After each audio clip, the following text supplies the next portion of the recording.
Apparently, I need to invest in a mic or talk louder because I was just watching some of my videos and you can barely hear what I'm saying. How come no one ever told me this?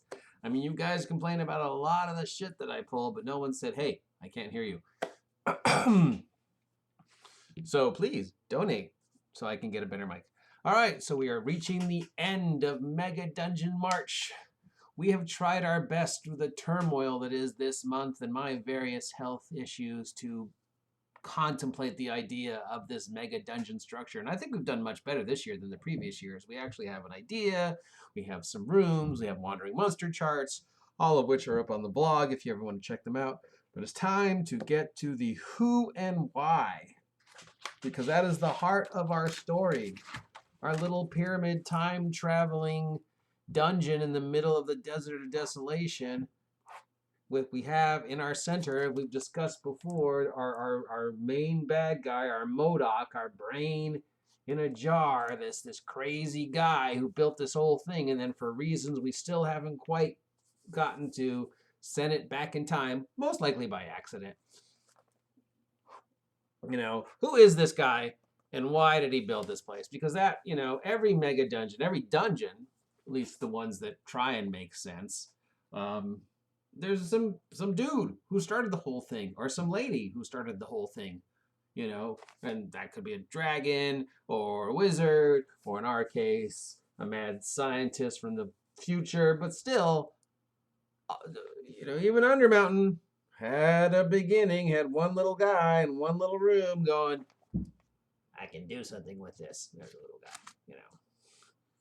A couple hundred years later, this big sprawling mega structure. But at one point in time, it was just one guy in a room going, yeah, I can do something here.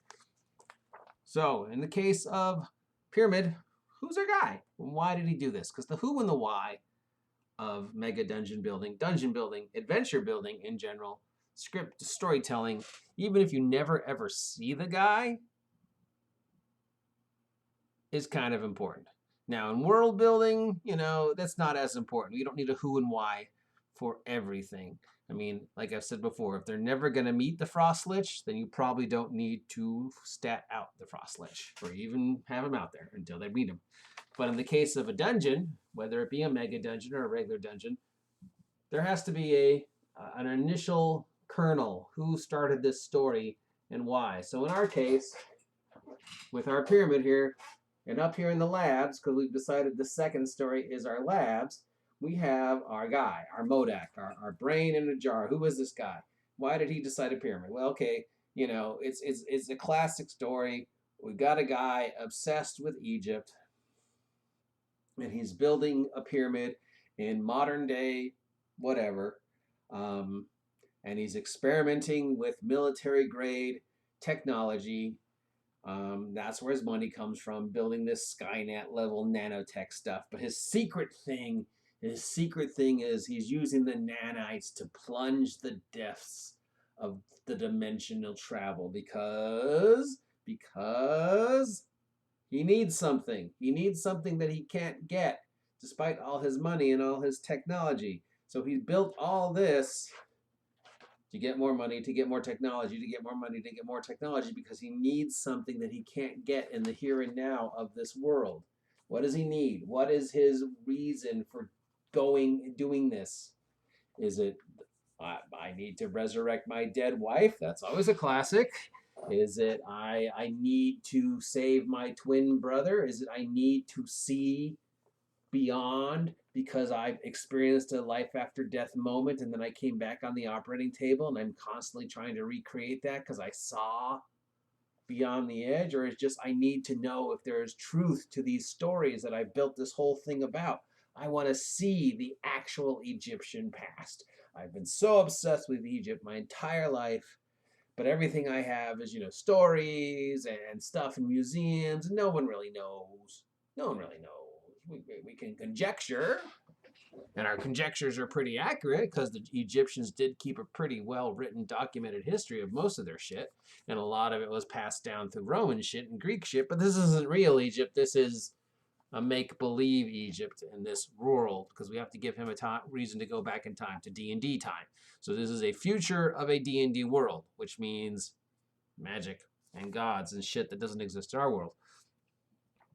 So in the future, or modern day, of this D&D world, our guy, our Ozymandias, our mad scientist, has invested all this energy for just knowledge. Just he wants to know. He's obsessed with knowing, is this true? Because he thinks, I've built this pyramid, I've done all this stuff. I know the Egyptians believe that if things happen in the afterlife and the gods and your children and whatever, but I need to know for sure. So he builds this whole megastructure as the power source to power his secret experiment in plunging other dimensions and plunging the past of this world and trying to figure out where these stories come from. And of course, because this world once was a magical world with wizards and dragons and shit, he activates something that he shouldn't have.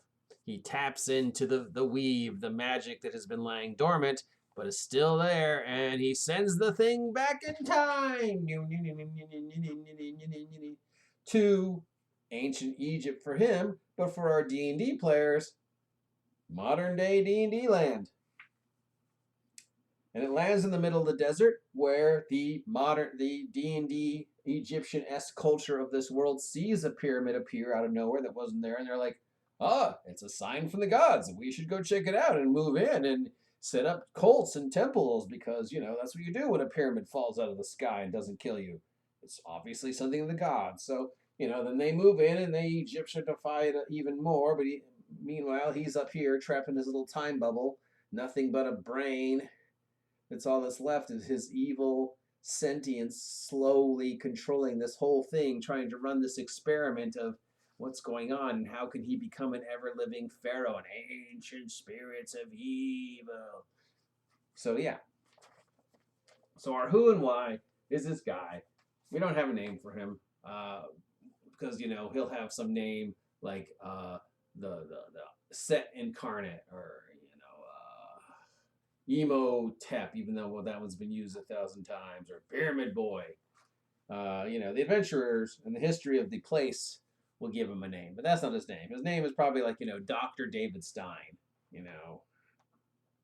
He was just a guy who wanted to see the past and see if the stories about the Egypt of this world were real, and he went too far and flung himself and his entire place backwards through the magical weave, and of course that did things, gave the nanite sentience and turned his co-workers into weird monsters, and all Resident Evil T-Virus, the place of the nanites, are now running wild, and he's sitting in the center, constantly changing the place, constantly experimenting. He can't get out anymore because he's now wrapped into the whole matrix of the dungeon. So if he dies, the dungeon dies. If he leaves, the dungeon dies. The dungeon and him are one, but he's not a physical presence anymore. He's this electromagnetic nanite entity that's sort of sitting in the center in these abandoned labs, and he's the 20th level final big encounter that the player characters might ever actually never even see,